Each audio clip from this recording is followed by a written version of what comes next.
बादलों से ऊंची जादुई विस्परवुड पीक्स की फिजाओं में एक तजस्सुस भरा लड़का शहीर को एक चमकता हुआ सीटी नुमा आला मिला जो एक पुरस्कार हवाई लोमड़ी ने दिया था, एक ही शर्त के साथ, इसे अमानत समझकर रखना, खेल के लिए इस्तेमाल मत करना। लेकिन लालच ने वादे को हरा दिया। शहीर ने सीटी बजाई सिर्फ एक बार और आसमान लरज उठा। पहाड़ों में दरारें पड़ गईं, दरख्त कांपने लगे और खौफनाक पथरीला देव जाग उठा। दुनिया का तवाजुन बिगड़ गया।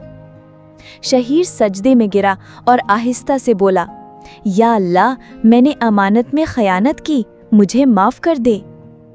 तूफान थम गया, हवाई लोमड़ी लौटी और सीटी दोबारा चमकने लगी माफी के नूर से।